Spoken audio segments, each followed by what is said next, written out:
What is going on, everyone? Welcome to another very exciting episode right here on the MIgardener channel. I am so excited for today's episode, and I hope you guys are as well, because we're going to be wrapping up our little two-part mini-series here on the channel, comparing the wants versus needs of seed starting equipment. And our last episode, we touched on the needs, the things that you need, the necessities to start seeds. And in today's episode, we're going to touch on the wants, because the wants are, they're luxuries. They can make your life a whole lot easier, but they are not necessary. And so that's what we're going to touch on, because if you do have some money left in your budget, these are things that you can kind of pick and choose based on your growing style or your budget to make your life a little easier and maybe take your gardening game to the next level slightly. So the first thing that you can want that's going to help you out is a tray like this. Now this is a holeless seed tray. Basically our empty flats fit inside of them. Now, these are a want because they don't really do anything other than just hold excess water. So if you do overwater, you can pull out your trays. Always recommend doing that. You can pull out your trays and the water's not going to go on the ground. So if you're starting seeds indoors, that can be kind of beneficial because it can help you to not have water everywhere, and it can kind of help to just kind of trap that extra water. So it's a want. It's not necessary, but it does help. It also helps when you're carrying your seedlings outside, because it kind of keeps things a little more sturdy and together. So it's not a necessity, but it does help. The next thing that is a want, but is a really nice want, almost a need, but it's not quite a need, is a spray bottle.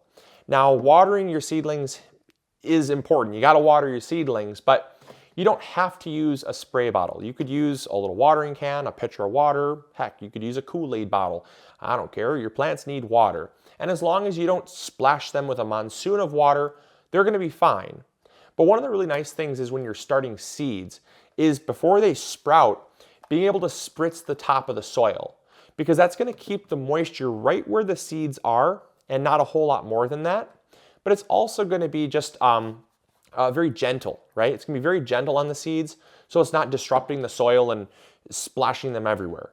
Again, this is totally not necessary. If you're careful enough, you can totally do it with a watering can, or if you have a little rain nozzle on your watering can, stuff like that, you're gonna be fine. But this is definitely really, really helpful. So for a couple bucks, it's not a necessity, but it's definitely a little bit of a luxury. The next thing is going to surprise you, but it's definitely a want, not a need, and that is plant labels. If I'm just growing my food and I'm growing a garden for consumption, I don't really have to have my plants labeled. At the end of the day, I'm going to know what they are when they mature, and if I put them in my garden, I pretty much know that they're in my garden, and I can identify a tomato from a pepper. I can identify a pepper from an eggplant and stuff like that. So it's not totally necessary. Now, is it helpful? Absolutely. But permanent markers permanent markers and these little plastic garden markers, they're not the most necessary thing in the world. I've had many gardens where I don't have any labels at all, and I've had people freaking out. They're like, how are you ever going to know what you planted? There's no way that your garden can be organized. I'm like, I don't really need to know exactly specifics.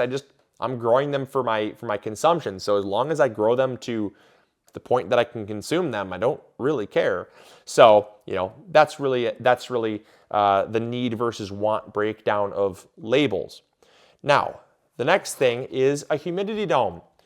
I know a lot of people, they think that a humidity dome is a need, and this definitely can help your seeds germinate better, because it's holding the moisture near your seeds, which can help them germinate better.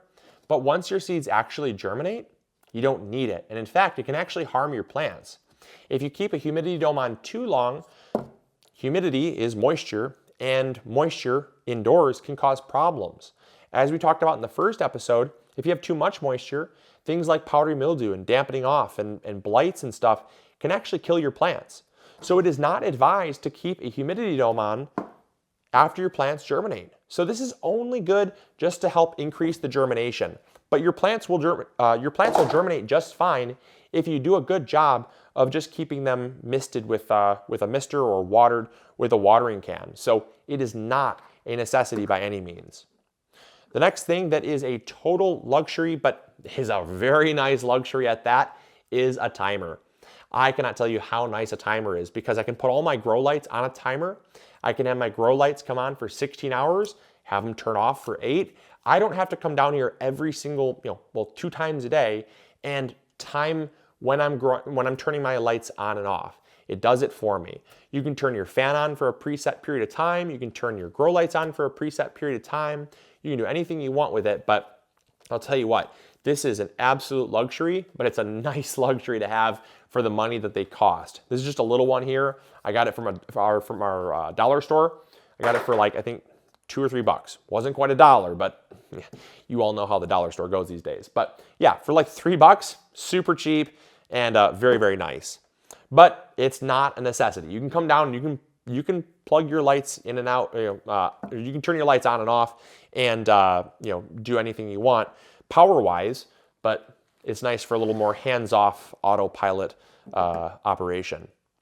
The next thing that is a luxury is a heat mat. I actually do not recommend using heat mats, and this is the ultimate luxury of them all because heat mats, again, much like humidity domes, only aid with seed germination. Once the seeds germinate, you do not want to leave your heat mats on. And the reason why is because heat mats heat from below up. It's actually completely contradictory to where heat comes from. Heat generally comes from top down, not bottom up. And so if you heat from the bottom up, it's actually going to aid evaporation. It's going to make your plants dry out much faster. And it's actually going to stress your plant roots out, which actually try to grow away from the heat. Growing away from the heat actually helps them because generally the heat comes from up above from the sun. And when the sun heats up the soil, the plant roots go down to try to find more water and they try to find cooler soil so they're less stressed. But if you heat from below, the plant roots are basically growing into the heat. You end up with a ton of stress. And I know a lot of people are going to try to contradict this, but I'm telling you, I've had more problems than good with a heat mat.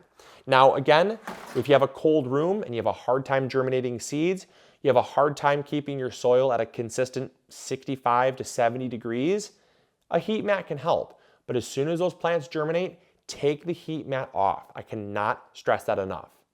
And then the final luxury is this table right here. This is just a plastic card table, and I cannot tell you how nice this is for starting seeds on. Whether you go with a white card table, this red card table here, it is so nice to start seeds on a plastic card table. Because we're indoors, there is going to be water, and water indoors can cause damage. And I know a lot of people have damaged things like their dining room tables and nice furniture because they start their seeds and then water gets on them. It can lead to bubbling, blistering, or even staining. But these card tables are so nice because if they get wet, just take a cloth and just wipe them off, or let the water just literally evaporate away and there's no damage. A plastic table is such a luxury, not a necessity, but such a luxury. Below you, I actually have a drop cloth so that if any water falls off the table onto the floor, it doesn't damage the floor either. So that's kind of another luxury for our seed starting room, but it's such a nice thing to have. You can get these card tables for like, I think $20, $30. So again, it's a luxury, but it's so nice. I can start so many seeds on this table and I can line them up too. I can stack them up. I can make them as big as I want. And it's very, very nice for that, in that respect, that it's not going to cause any damage. So that's the final luxury that I can kind of think of. There's lots of others as well, but these are the ones that kind of just came to my mind. So I hope you guys enjoyed. I hope you learned something new. If you did, make sure to throw a like up there, subscribe if not yet already, and also let me know in the comments box below some other luxuries that you might have came across and thought of when you're watching this video. So I hope you guys enjoyed. Take care. We'll see you all in the next episode. Grow big or go home, everyone. Bye.